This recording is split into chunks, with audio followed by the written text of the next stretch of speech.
So welcome to Logos Bible Study meeting. Today is week 4 of our study on the Pentateuch.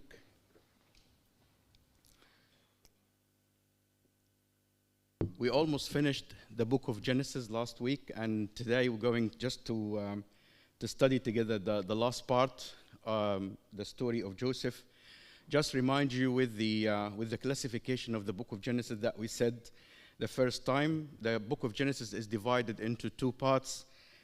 From 1 to 11, it's called the primeval story or the preliminary story. And from 12 to 50, it's called the ancestral story or the story of the ancestors of Israel. And then we said about the ancestral story itself, it is divided into 4 cycles or 4 parts according to the main character of each one. So from 12 to 20 is the story of Abraham, and then from 21 to 26, the story of Isaac, and then 27 to 36, the story of Jacob, and then from 37 to 50, the story of Joseph. We finished the first 3 stories last time, and then today we're going just, it's an easy story, the story of Joseph.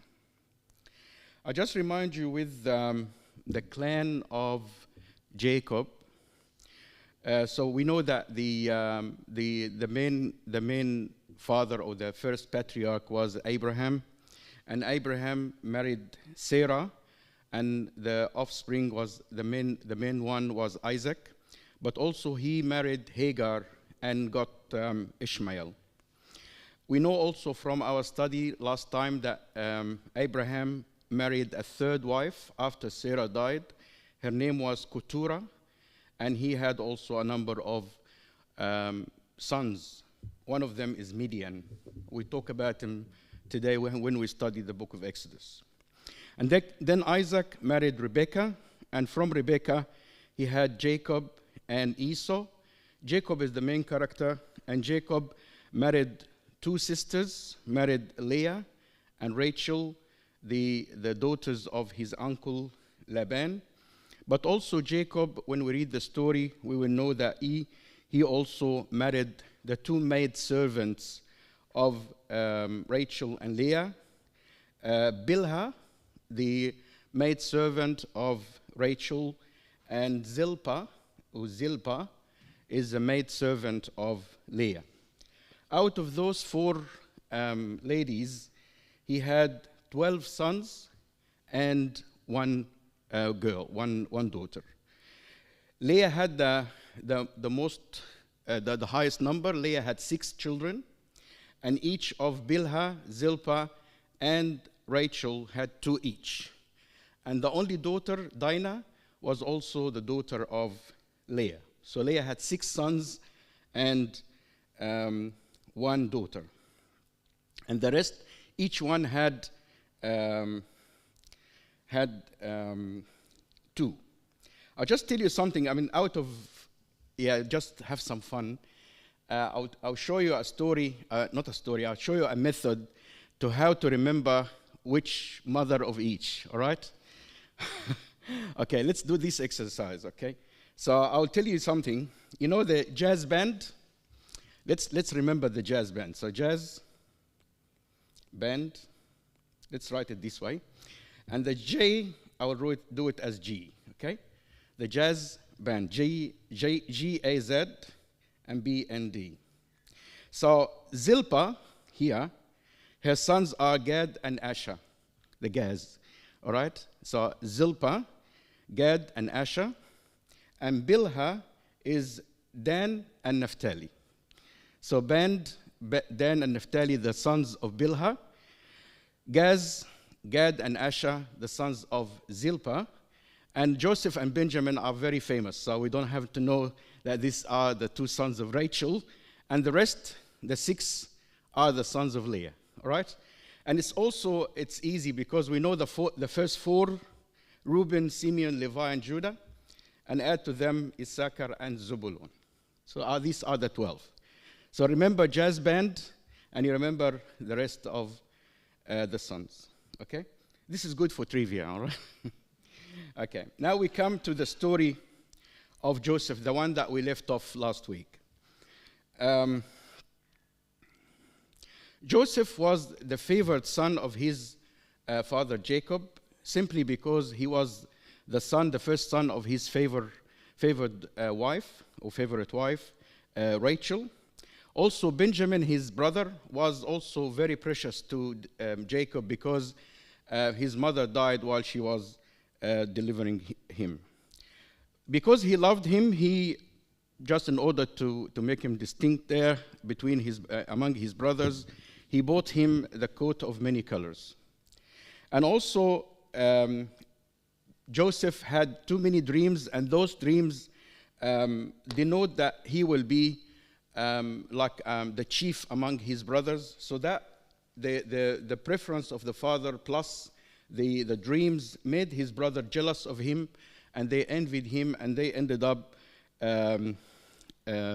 selling him to the Ishmaelites, the descendant of Ishmael, who came by, and they sold them to them. And the Ishmaelite, in turn, went and sold Joseph in Egypt to Potiphar, the chief of the police in Egypt.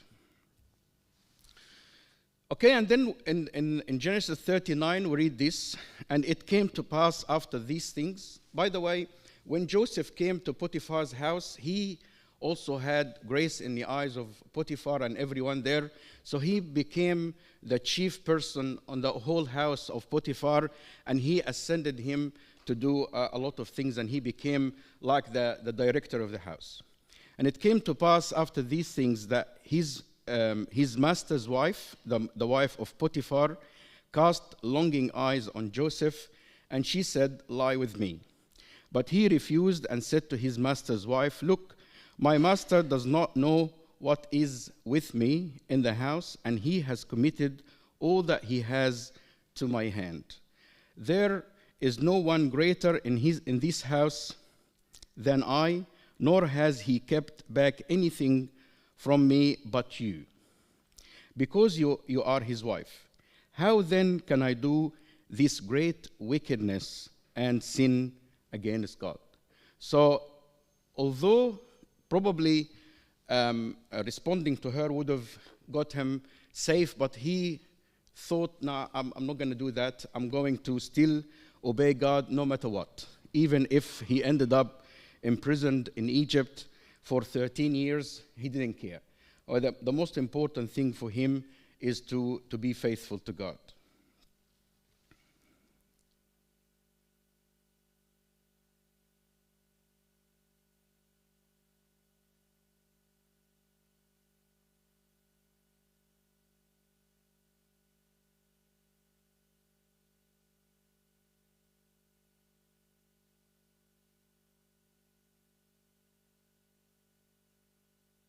Well done.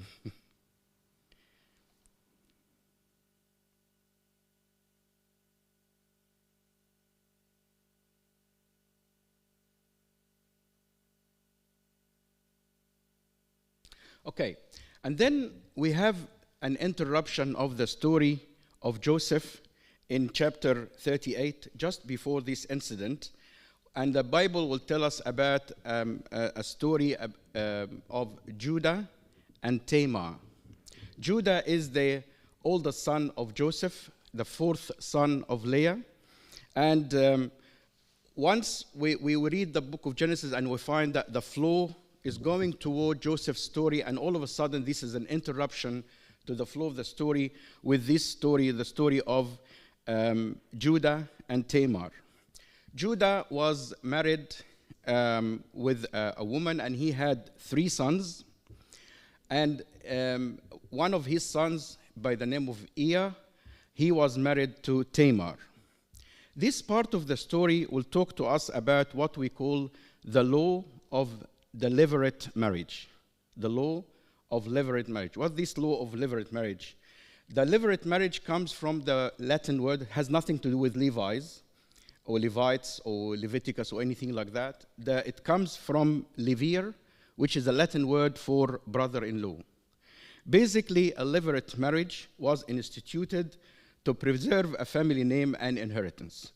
The levirate marriage was also known to the Canaanites and the Assyrians and Hittites. What does it was known before the law, but what is this levirate marriage? We read in Deuteronomy 25 the assignment of this, or the assumption of this law. If brothers dwell together, and one of them dies and has no son, the wife of the dead man shall not be married outside the family to a stranger. Her husband's brother shall go into her and take her as his wife and perform the duty of husband's brother to her. And the first son, what is the duty of the husband? And the first son whom she bears shall succeed to the name of his dead brother, that his name may not be blotted out of Israel.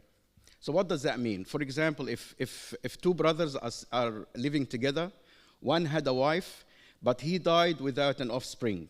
So his brother has to take his wife as a wife, and then the first offspring will be named after the dead husband.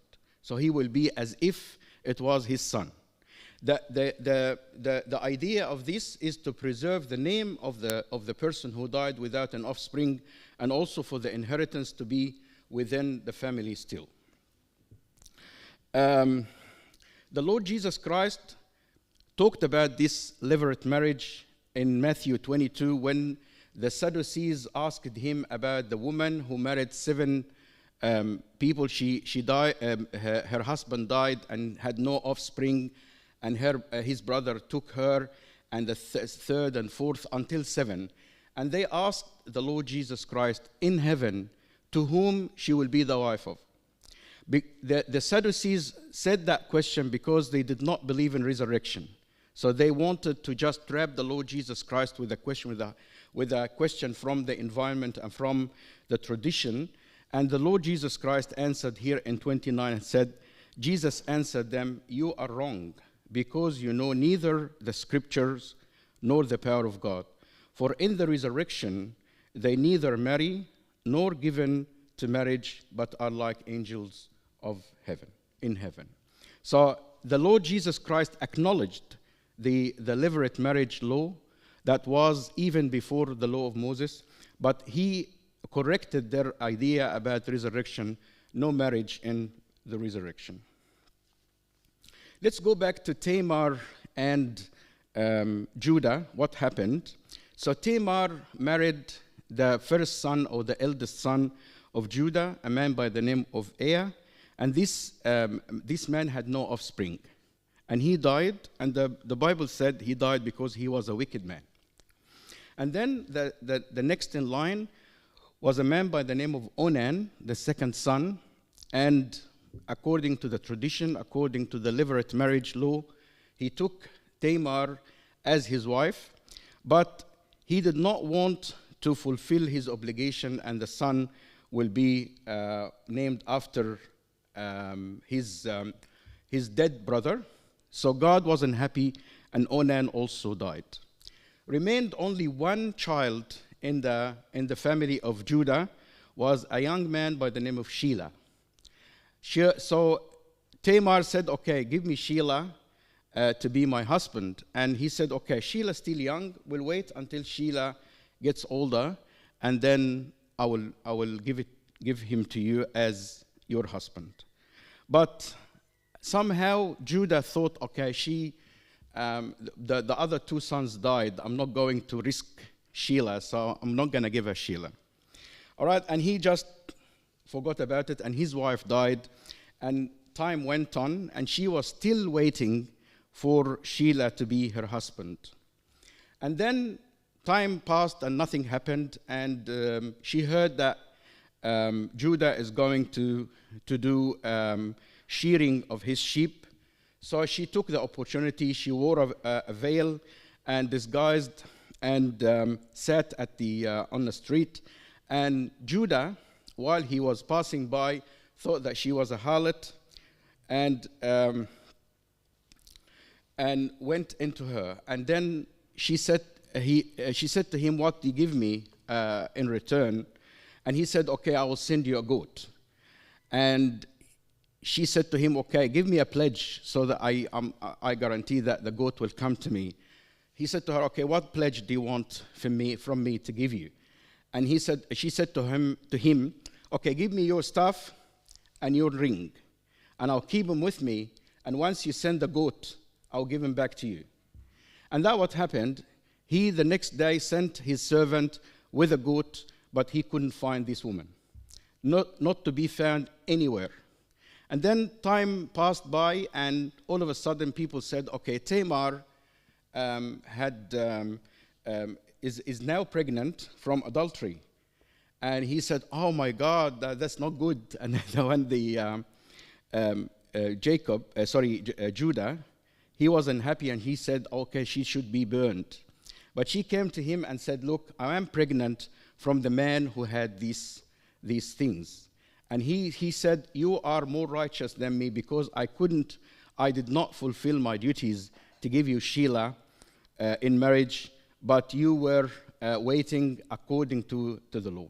Why this story is inserted here in between the flow of Joseph?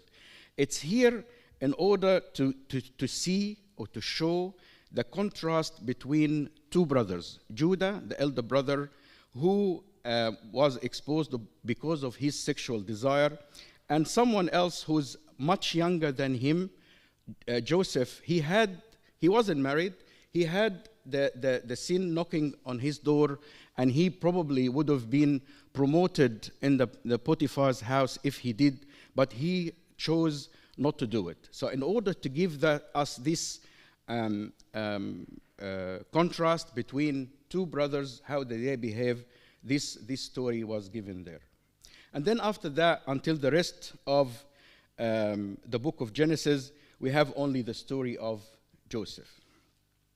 So Joseph in prison now, he interpreted two dreams, the dream of the butler and the dream of the baker of the Pharaoh, who were both imprisoned with him. And to the surprise of everyone, the dreams were fulfilled exactly as Joseph said. And then Pharaoh himself had a dream, and he dreamed that there were 7 fat cows and 7 lean cows, and the lean cows ate the 7 fat cows, and also there were 7 plump heads of grain and 7 thin heads of grains, and the 7 thin heads actually overcome the 7. And he couldn't interpret the dream, but all of a sudden the butler of the Pharaoh remembered Joseph, and he said, there was one in the prison who interpreted our dreams, and Joseph was very right with everything he said to us. So the Pharaoh, we know the story, sent for Joseph. Joseph came and he interpreted the dream of the Pharaoh that there will be 7 years of abundance and followed by 7 years of famine. So it's a good idea to store food in the 7 years of abundance for the famine time. And then this famine was not going only to affect Egypt, but was also going to affect the whole area around them, the whole land. And then because of Joseph, the people of Egypt had enough to just not for them, but also to distribute to the people around. And because of this wisdom that Joseph showed, the Pharaoh of Egypt appointed Joseph to be the prime minister, the second in charge in Egypt. And because of the famine, now the brothers of Joseph were sent by Jacob in order to buy food from Egypt, because everyone knows that Egypt has food and everyone else in the area did not. So when they came, of course Joseph recognized them, but they did not.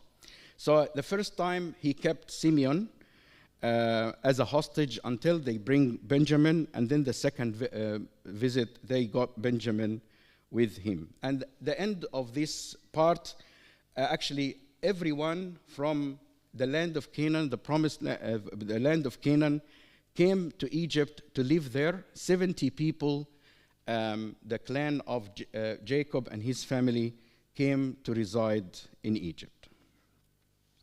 And then Jacob got very old and about to die, and he blessed his sons, and he gave like a prophecy for every single son of his 12 tribes. And then he came to bless also the two sons of Joseph, and Joseph put the oldest son on his right hand and the youngest son on his left hand, but Jacob did this. So he put the opposite hands on them, meaning that the younger will be more blessed than the older. Let's read the text. Now, when Joseph saw that his father laid his right hand on the head of Ephraim, it displeased him, so he took hold of his father's hand to remove it from Ephraim's head to Manasseh's head. And Joseph said to his father, "Not so, my father, for this one is the firstborn. Put your right hand on his head." But his father Jacob refused and said, "I know, my son, I know. He also shall become a people, and he also shall be great, but truly his younger brother shall be greater than he, and his descendants shall become a multitude of nations." So this blessing has nothing to do with the age. And then the book of Genesis finishes with Jacob died, and Joseph mourns his father's death, and then the children, the sons of Jacob, decided to bury their father into the land of Canaan in the Machpelah with Abraham and Isaac.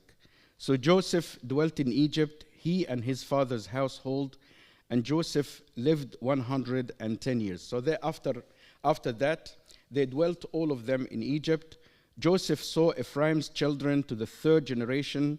The children of Machir, the son of Manasseh, were also brought up on Joseph's knee. So he lived until he saw his grandsons. And Joseph said to his brethren, "I am dying, but God will surely visit you and bring you out of this land to the land of which he swore to Abraham, to Isaac, and to Jacob."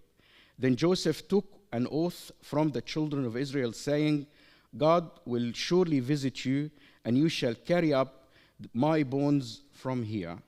So Joseph died, being 110 years old, and they embalmed him, so that according to the embalming, which is where the Egyptian used to do, and he was put in a coffin in Egypt. And that what happened when they went from Egypt in Exodus, they took the bones of Joseph with them. And that's the end of the book of Genesis. Ends with the death of Joseph, and every one of Jacob's sons are now in Egypt. They started as 70 people and stayed in Egypt for about 420 years there, and they multiplied greatly to become over 1 million or 2 million people by the time of the Exodus. So that finishes the book of Genesis. I'll just remind you with the descendants of Abraham. Abraham had Sarah, Hagar, and Keturah as wives. Hagar had Ishmael, Sarah, Isaac, and Keturah has many, Zimran, Jokshan, Medan, and Midian, and so on. And then Isaac had Jacob and Esau. Jacob had the 12 tribes, as we said, and Dinah. So that's the clan of Abraham, the patriarchs. Okay, now that finishes the book of Genesis. Any question or comment before we go to Exodus?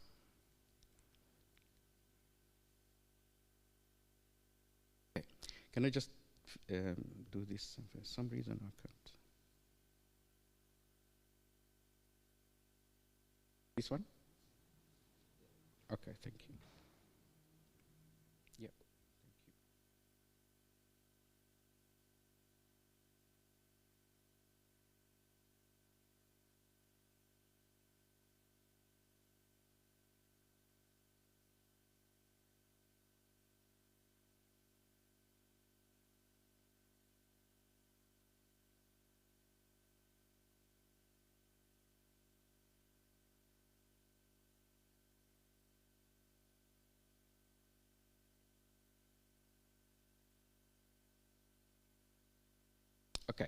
The book of Exodus. The book of Exodus, as the book of Genesis, is also divided into two parts. 1 to 18 is the deliverance, which tells us the story from the Israelites being in Egypt until they get out of Egypt toward the promised land, or toward the wilderness of Sinai by the hands of Moses. And then the second part is the account of the wilderness and when they were mainly around Mount Sinai, or Mount Horeb, taking the Ten Commandments and interacting with God. So these are the two parts of Exodus. The storyline of the first part, Israel in Egypt, after 400 and something years, the early Moses, and then followed by the plagues, and then God decided to take the Israelites out of Egypt after hitting the Egyptians with 10 plagues, and then he assigned the Passover ceremony for them, and then they came out and went into the wilderness of Sinai. So, overcoming all obstacles, including a great expanse of seas, the Israelites made their way through the wilderness until they came to the mountain of God, which is Mount Horeb, where the terms of the covenant were revealed to them. Now, I just will come to it, but I'll just give you an idea about the Exodus. This is the land of Canaan is here. Here, the land of Canaan. This is the promised land. And this is Egypt. Now, they went from here because they were in the land of Gassan, which is Sharia at the moment. This is eastern of Egypt. So they went from here, crossed the Red Sea. They should go here, this way. But God led them south to Mount Sinai just to give him like a training session in order for him to give them the Ten Commandments, the Book of the Covenant, and everything before they go into the Promised Land. From here to Canaan, they stayed here around 1 year, around Mount Horeb. And then from here to Canaan, this journey takes about 11 days on camels and donkeys and stuff. It took them 39 or 40 years because of what we see that in the book of Numbers. The book of Numbers will tell us what happened between Mount Horeb, or the Mount Sinai, passing by Kadesh Barnea and the Paran desert up until they went into Canaan. 40 years took them instead of 11 years, 1 year around Mount Sinai, so 39 years the difference. So beginning with Jacob's clan, the Hebrew lived in Egypt for many generations, 430 years. After time, the government changed hands in Egypt, and the Pharaoh, or the king of Egypt, enslaved the Hebrews because they did not know what Joseph had done. In the book of Exodus, we read this: "Now there arose a new king over Egypt who did not know Joseph, and he said to his people, 'Look, the people of the children of Israel are more and mightier than we. Come, let us deal shrewdly with them. Let they multiply, and it happens in the event of war that they also join our enemies and fight against us.'" So that was his main concern. When there is a war, they will join their enemies. So let's just cut them off early. Therefore, they set taskmasters over them to afflict them with their burdens, and they built for Pharaoh supply cities, Pithom and Ramesses, but the more they afflicted them, the more they multiplied. By the way, the term Pharaoh, the word Pharaoh in ancient Egyptian means the great house. It's not a name of a person, it's just a title. The word Pharaoh means the great house, and it's a title, like Caesar.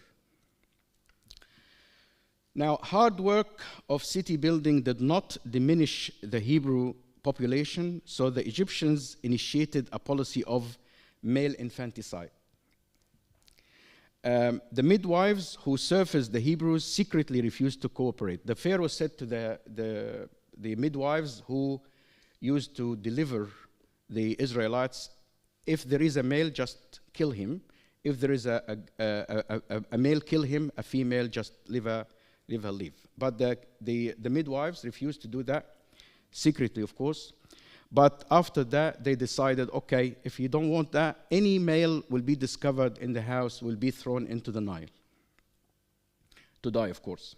But Moses was thrown into the Nile, but in a basket. So Moses here was born to Amram and Jochebed from the tribe of Levi, so he was a Levite. After they were no longer able to conceal Moses, they placed him in a reed basket, waterproofed with tar, to set him afloat in the Nile. And we know the story. The Pharaoh's daughter was bathing in the Nile and saw the basket. She didn't have children, opened the basket, found a child. She took Moses to be reared in the Pharaoh's palace. And also, to get better than that, Miriam, the sister of Moses, was watching over him, but when she found that the daughter of the Pharaoh took her brother, she also offered her to get a wet nurse for his brother, to her brother also. So the woman, the mother, ended up going to the Pharaoh's house in order to nurse her child. And also, of course, he knew everything about their identity from his mother. So when she discovered Moses, this is the daughter of the Pharaoh, she took him to the palace and raised him there as a virtual grandson of the Pharaoh. And the birth mother also was who acted like a wet nurse for him. And we know the story after that. What happens? Moses grew up. He was about 40 years of age. He knew from his mother that we are Hebrew, we're not Egyptians, we have rights, and we have been oppressed. So he started to defend his fellow Hebrews against the Egyptians. So one day he killed an Egyptian for the sake of one of the Egyptian fellows. And next day or the next time, the two Hebrews are fighting together, and he said, okay, we're brothers. And one of them said, okay, are you going to kill me as you killed the Egyptian before? And he knew that his secret now is revealed. So I'm going to leave Egypt in order to go and hide out there, because once the Pharaoh probably knew, he would have been killed. So Moses went to Midian, and he, to cut the story short, he resided or lived with Jethro, the priest of Midian. Midian is one of the sons of Keturah, the third wife of Abraham. Moses eventually married one of the Jethro daughter. Her name was Zipporah, and served as a shepherd for his father-in-law's flocks. And he forgot about Egypt. He was 40 when he came to Midian, and he stayed in Midian for another 40 years. So he was 80 years of age. So at the end of his day, his age, he didn't think about anything or going back to Egypt. You will find also in the book of Exodus that Jethro has two names. The father-in-law of Moses, his name is Jethro, and also Reuel. So Reuel is Jethro, not Heathrow. Jethro. Jethro means excellent, and Reuel means the friend of God. But when you see both of them, the two names for the same person. After that, Moses encountered God aged 80. He was tending his flock, and all of a sudden he found that there was at the mountain of Sinai a bush that is burning, but it wasn't consumed. So he came closer in order to see that beautiful scene, and why the bush was burning but not consumed. And all of a sudden he heard the voice of God talking to him. So at the burning bush encounter, Moses learned the identity of God who would deliver the Israelites from bondage. basically God said to him, okay, Moses, I'm the God of your fathers, Abraham, Isaac, and Jacob. I want you to go to Egypt and set my people free. That was in Mount Sinai. And he asked God, when I go to Egypt, who are you? What's your name to tell the Pharaoh, the Egyptian? And God said to him, tell him Yahweh. That's the personal name of God. And Yahweh in Greek is called Ego Emi. Ego Emi yani I am who I am. Yani God who exists independently, and the unchangeable God. That's the name, the meaning of Yahweh, or Ego Emi. At this place of the burning bush, now exists the monastery of St. Catherine. St. Catherine Monastery in Egypt exists at where the burning bush was, at the bottom of Mount Sinai.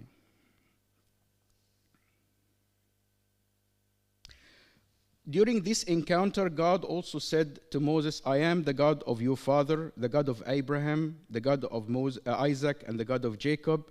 And Moses hid his face because he was afraid to look upon God. So the meaning here, the God of Exodus is the same God of his ancestors. So God has said, okay, I haven't forgotten my covenant with Abraham or Isaac or Jacob. I'm going to use you in order to fulfill this covenant. And he also told them that I'm going to lead you to the promised land, the land that flows with milk and honey. Of course, why milk and honey? Anyone knows? The milk and honey. Milk is the sustaining, so it's the nutrition, and honey is sweetness. So it's the land that full of which will sustain the Israelites, and it's a sweet land. So having received the revelation of the divine name, as well as his mission, Moses went back to Egypt and presented God's demand to the Pharaoh that let my people go.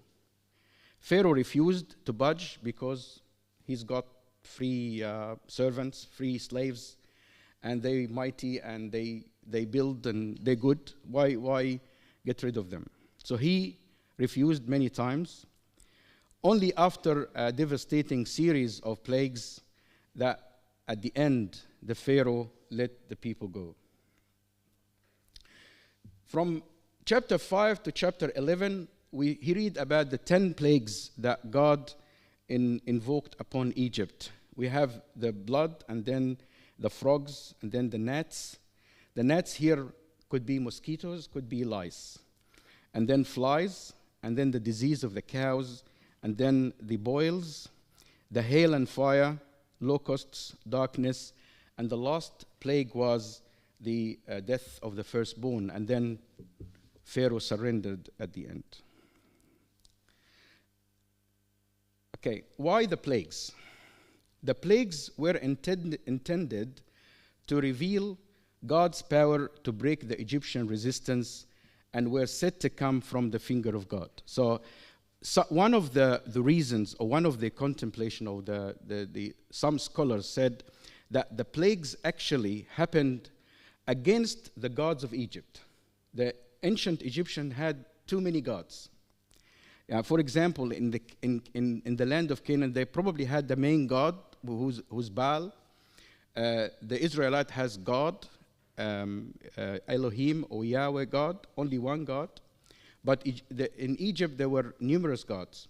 So those plagues were put there in order to say to them, our God is mightier than any of your gods, as we will see now. For example, the plague of frog was mainly against a god called Heket, or Heket.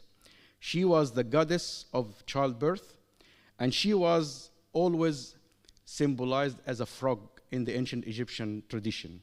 So as if, okay, I'm going to put the frogs, and then the frogs will destroy you, but it will be only me who will say to the frog, enough, die. As if even you frog, I'm mightier than her. Okay, in order not to give you too many pictures, I'll just tell you enumeration, the 10 plagues and which God they are against. So the plague and the Egyptian deity that targeted there. For example, when God turned the Nile into blood, people said that it's against 3 gods: Khunum, the creator of water and life; Happy, the Nile god, or Osiris, because according to Egyptian tradition, Osiris had the Nile as his bloodstream. So even when God said that, I'm gonna spoil the Nile, I'm against those gods. I'm mightier than those gods. The frogs, we said Heket. And then the gnats, Geb, the god of dust. Because if you read in the book of Exodus, you will find that God made Moses throw dust, and the dust would turn into gnats or mosquitoes. Flies against a god called Khefera. And Khefera, the flies actually in Hebrew could also mean an insect or a beetle. You know the beetle, the ancient Egyptian beetle? That's Khefera. Khefera, his head is a beetle. If you go to the Luxor tomb, the Luxor temple, there is a big statue of Khefera there with the beetle there, or the scarab. The cattle disease against Hathor, and Hathor is the mother and sky goddess. The symbol of Hathor was a cow, and also against Abis, the bull god. The boils directly or direct blow to the god Imhotep or Imhotep, the god of healing and the physician god of Egypt. Imhotep is the physician god of Egypt. So as if God saying, okay, I'm even mightier than Imhotep. The hail, Set, this is Set, S-E-T, the god of wind and storm. And the locusts against Isis, the goddess of life, Min, the goddess of fertility and vegetation, the protector of crops. So even God can overcome the protector of the crops by sending locusts in order to destroy the crops. Darkness was against Amun-Ra, Atum, and Horus. These are the sun deities. So even the sun deities, I'm going to stop the sun from shining. And then the death of the firstborn against Osiris, the judge of the dead and the patron deity of the Pharaoh. So even Osiris, the patron deity of the Pharaoh, could not stop God killing his firstborn. So that's what some people contemplate. You don't have to take that. Then in chapter 12, we come to the Passover incident. Now, he surrendered completely, the Pharaoh. Now, okay, take your people and go. I don't want you in here in this, after the 10th plague, when everyone had a mourning in Egypt, except the Israelites. The Israelites were redeemed by the Passover lamb.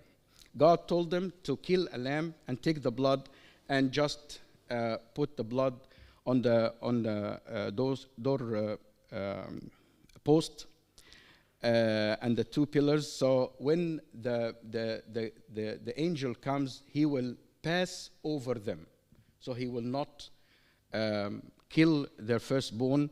So they were redeemed by this action. Of course, this Passover is now a symbol of the crucifixion, of the salvation of the Lord Jesus Christ. And it had become, since then, a yearly celebration for the Israelites to celebrate their going out of Egypt. There is a ritual. They had to eat the lamb roasted or barbecued. They can't break his bones because that resembles Christ. They had to eat it standing up because they are in a hurry. They had to eat it also with an unleavened bread because the bread that they took from Egypt didn't have time to leaven, so they took it unleavened.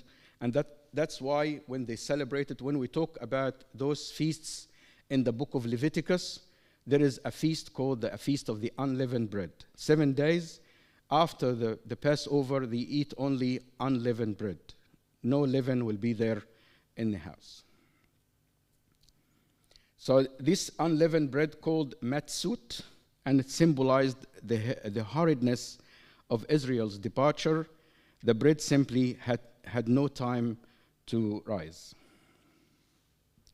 So the Exodus story became so important in Israel's identity that the prescription of remembering it came to be contained within the tradition of the event itself. The yearly Passover celebration developed into one of Israel's most important festivals. And after that, as we'll know from the book of Leviticus, they changed their calendar to get the Nisan, the time of the Passover, to become the first month of the calendar. So they start the year with the Passover, followed by the unleavened bread for 7 days, and then the first fruit on day 8. So these are three feasts in the beginning. And then after 7 weeks, they celebrate the Shavuot, which is the Pentecost.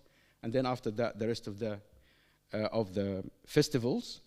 We'll see that in detail when we come to Leviticus. Now God told them, okay, now I redeemed your firstborn. So the Egyptian firstborn were killed during the 10th plague, but the firstborn of the Israelites were spared. So now God said to Moses, those firstborn are mine. So you have to consecrate this firstborn to me. Then the Lord spoke to Moses, saying, consecrate to me all the firstborn, whatever opens the womb among the children of Israel, both of man and beast. It is mine. So every firstborn from that point onwards will become God's. But after that, when we see in Leviticus, God will say to them, okay, I'm going to take the tribe of Levi to be my firstborn instead of the firstborn of Israel. So instead of consecrating the firstborn of every single family of each tribe, God will say will take a whole tribe of Levi instead of that. We'll talk about it in Leviticus. What is the law of the firstborn? That's Exodus 14. And it shall be when the Lord bring you into the land of the Canaanites, as he swore to you and for your fathers, and gives it to you, that you shall set apart to the Lord, all that open the womb. That is every firstborn that comes from the animal which ye have. The males shall be the Lord's. But every firstborn of donkey you shall redeem with a lamb. And if you will not redeem it, then you shall break its neck. And all the firstborn of man among you sons you shall redeem. Okay, so we are here in Mount Sinai after the Exodus. We said before that they crossed the Red Sea from here, didn't go straight to Canaan, but they went down to Mount Horeb. In Mount Horeb, they will have 3 things. They will have the 10 Commandments. They will have the explanation of the 10 Commandments, something we call the Book of the Covenant. And after that, God will tell them about the tent of meeting or the tabernacle, how you construct the tabernacle. So these 3 things will end the book of Exodus. Tonight, I'm just going to do with you the 10 Commandments and the Book of the Covenant. And then next week with Leviticus, we're going to study the tabernacle, because the tabernacle is very close or very related to Leviticus. So after leaving Egypt, the Israelites fled into the Sinai Peninsula. Pharaoh had second thoughts about allowing them to depart, so he mustered his chariots and chased them. The Israelites took Joseph's bone with them. Remember when Joseph told them to take my bones with you? And God guided them all the way through a pillar of cloud and a pillar of fire at night. And we know the story of parting the Red Sea. After a short time, the Israelites were pinched between Pharaoh's army and the Red Sea. The Israelites, as was their tendency, blamed Moses for their trap, but God asked Moses to just hit raise up his staff, and the Red Sea parted, and they went into a dry ground. And then after that, when the Pharaoh came after them, they drowned. And then there was a big celebration, celebrating the victory over the Pharaoh in a poetic song of triumph. This song was led by Miriam. She took the cymbals and started to sing. And this is the song that's the origin of the first praise of the Coptic church's midnight praise. This is the first hos. The first hos, or ode, or praise that we say in the Tizbaha. This is the song of Miriam. And then the wilderness journey continued, and they started to complain. After the escape from Egypt, Moses led the Israelites toward the burning bush site here.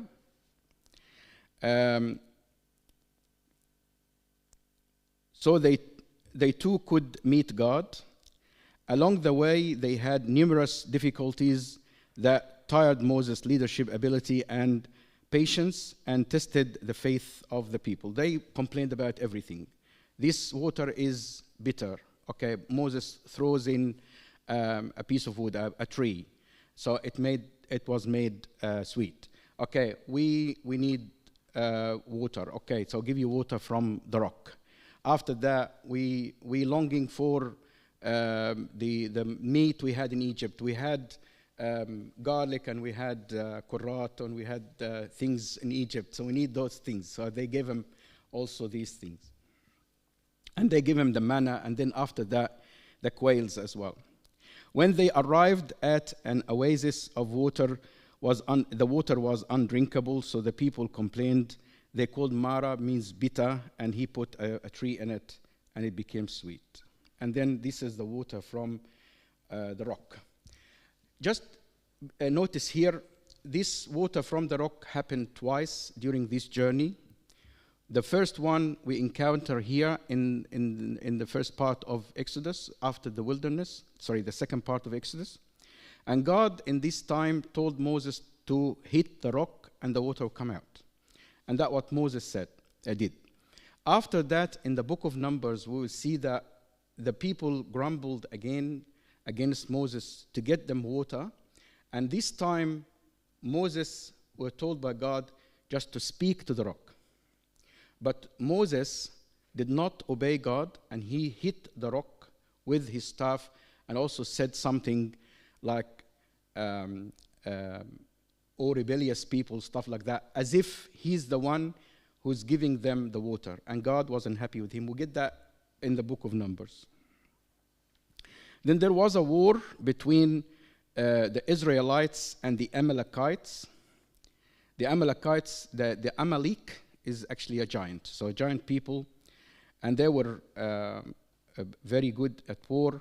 But Moses raised up his arms with the staff, and the moment that he raised his arms, they become victorious. If he gets tired and put his arms down, they get defeated. So he got two people, Joshua and Hur, in order to just carry the arms of Moses to be always up. Okay, we just have only 10 minutes to say the 10 Commandments and the Book of the Covenant, and we finish. So any questions so far or comments? If I'm going, yes, please. A couple questions.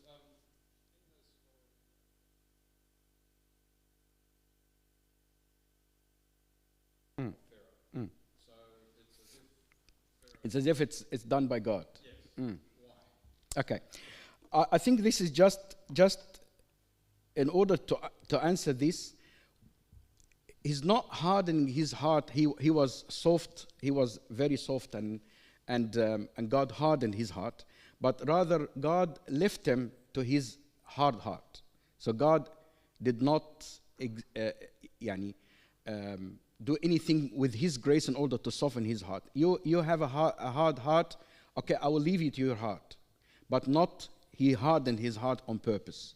Otherwise, that won't be fair, because if God is the one who hardened the Pharaoh's heart, it won't be fair on him. But I think He left him to his hard heart until he knows. So that St. Paul will do that in I think it's in Romans. Is that right? Romans, yeah. Okay. Any other comment or question? Okay. The Ten Commandment story here, the first one, the Ten Commandment, we'll see it in two parts in Exodus.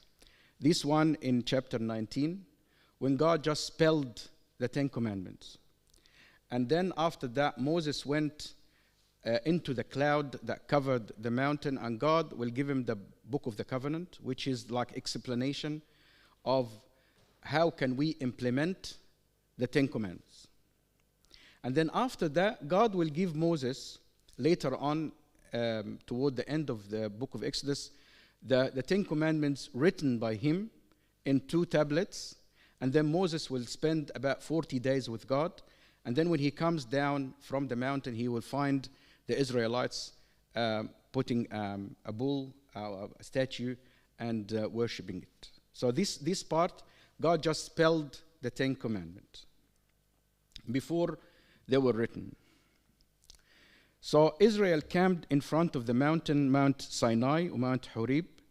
Israel consecrated after that what God said to them, get the people consecrated for 2 days, and on the 3rd day, come near the mountain, don't touch it, don't come near it, not come too close. Only Moses and Aaron comes, but the people just watch from afar. No one was to touch the mountain until the ram's horn blew.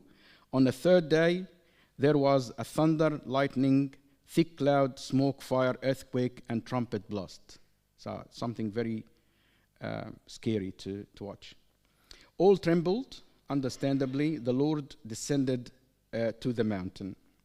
So God called Moses up, told Moses to go down and get Aaron, and Aaron and Moses went, and God started to spell the Ten Commandments. There are other names for the Ten Commandments. If you read it anywhere, it's called the Decalogue. Deca means 10, log means words, so are the 10 words. So if you heard the Decalogue, it's the 10 Commandments. Also, it's called in 20 verse 1, called the words, or also it were called the commandments of God. So the 10 Commandments are also called the Decalogue, the words, or the commandments of God. 1 through 4, they are the man's relationship with God, and 5 through 10, the responsibility between people. So when the Lord Jesus Christ was asked which of the commandments are the greatest, and he said, you love your God, your heart, your strength, and the second like it or equal to it, you love your neighbor as yourself. The 10 Commandments exactly do this. The 4 commandments is actually relationship with God, love your God, and the last 6 is love your neighbor. So the first one, you shall have no other gods before me. 2, you shall not make a carved image. You shall not take the Lord's name in vain, and remember the Sabbath for the Lord. These are the 4 commandments for God. And then 6 for the people, honor your father and mother. You shall not murder. You shall not commit adultery. You shall not steal. You shall not bear false witness. You shall not covet. Okay, these are the 6 for the people. And then after that, Moses went into the cloud. And when people saw the thunder and lightning and heard the trumpet and saw the mountain in smoke, they trembled with fear. They stayed at a distance and said to Moses, we don't want to hear God. Just go and come back. We hear you because we are afraid. So Moses went into the cloud, spoke to God, and God gave him the Book of the Covenant. The Book of the Covenant is just simply a set of rules in order, in this primitive society, how to implement the Ten Commandments. So he said, do not steal. Okay, what are the conditions? What are the situations that considered as stealing? Do not covet. What constitutes covetousness? Do not honor your father and mother. In what way you honor your father and mother? Do not make any carved image or a photo or something like that, or a statue. How is that be done? So this is like an implementation or an explanation of how this primitive society can implement the Ten Commandments. So it's exactly the same. The principles are there, but how to implement them, this is the Book of the Covenant. So the Book of the Covenant has 4 sections. The first one, the law of worship, or laws of worship, how to worship God, how to erect an altar. And then some regulation about slaves, about what leads to death penalty, what concerning the violence or assault if someone becomes violent against someone, concerning the behavior and the value of the livestock, laws concerning the restitution for excessive or unfair loss of property, and also some other miscellaneous laws. The third part is moral commandments and duties, and the fourth one related to the Sabbath, how to celebrate the Sabbath, and how also to celebrate the other festival calendar. These are the laws that constitutes the Book of the Covenant. Moses, after talking to God, came back, wrote everything, and he started to read out those laws allowed to the Israelites, and they said, okay, we will obey God. So most of these laws, which is the Book of the Covenant, should be considered illustrations on how the Ten Commandments should be applied to practical daily reality of a primitive patriarchal community 3,000 years ago. They are not like the Ten Commandments, which constitutes the principles. It's like the Constitution, and how can you take this Constitution in everyday life? So every country has a constitution, and then out of this constitution they make laws. So according to the laws are the Book of the Covenant, and the constitutions are the Ten Commandments. So that's why when we think about the Ten Commandments can be applied until our days because they won't change, but the how to implement that will be different from generation to a generation. So we can't say, for example, if your ox hits someone, you have to compensate for that. We don't have oxes that hit people here, right? We're probably, yeah. When we say for example, the manslaughter at that time was an animal hitting a man to death. We have the manslaughter here, a car accident, for example. So it's different. So you can apply the Ten Commandments nowadays, but how to explain the Ten Commandments, it's different from a society to a society, or generation to a generation, or to generation. Then he took the Book of the Covenant and read in the hearing of the people, and they said, all that the Lord has said, we will do and be obedient. And according to the book of Exodus as well, and also St. Paul in Hebrews, he said he consecrated the Book of the Covenant by blood, by sprinkling blood, in order to be holy in front of the Lord. After that came the section that God will tell him about the tabernacle and also the written commandments after that. We're going to take that with the book of Leviticus because they're all related. So thank you. Any question or comment? Yes, sir. You mentioned the trip from Sinai to Canaan was a little bit. Yes. Yep. I can understand it takes some time to teach a lesson. Yeah. 39 years is an awful It's a long time. It's a long time. How many people were lost? The whole generation were lost. Yeah. Mm. I'll tell you why. When we get to the book of Numbers, we will discover that God will say to the Israelites, go, I have given you the promised land. So this is the promise of God. I'm going, not just try to get the promised land. I have given you the promised land. And then Moses will send 12 spies and just to have a look at the land. And then they came back, the 12 spies, and said, the land is fantastic. We just got one grape from the vine, and just carried by two people. It's fantastic. It's a land flowing with milk and honey. But the people are very strong. They are mighty, they giants, and they're stronger than us. 2 of those spies said, yes, with the help of God, with the grace of God, we are victorious. We go because God promised us to take it. 10 of the spies said, no, we can't. We will never go there. We want to go back to Egypt. And Moses spoke to them and said, no, we're not going. And they also started to tell other people, no, we can't do it. We're going to die there. You took us in order to die. We're going back to Egypt.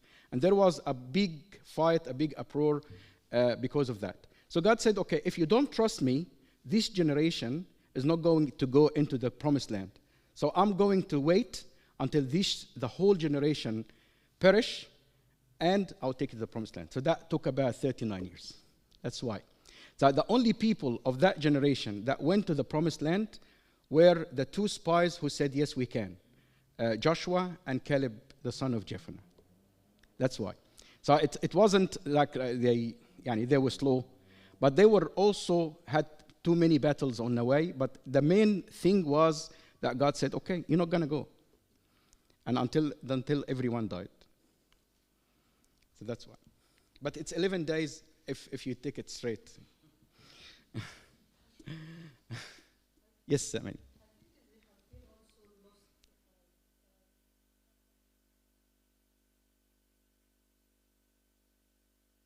دورانا ما هو التيه ده was mastered by God as well. He made them just go in circles there. كفاكم توهانا يعني I think it's another way of saying يعني repent, but they didn't. That's why the whole generation perished. Only 2 people, and everyone who I think under 20 years of age at that time went into it. So the kids didn't have anything to do with it. So anyone who was under 20 was allowed to go because they did not share in their parents or the elders saying that we can't. And they wanted to go to Egypt. They actually were going to, yeah. Okay. All right, thank you so much. Any other comment or question? Okay. We're going to break for 2 weeks because of St. Mary's fast, and we have here a nightly service in the church. So, God willing, we're going to meet together on the 24th. We have the tabernacle and the first part of the book of Leviticus.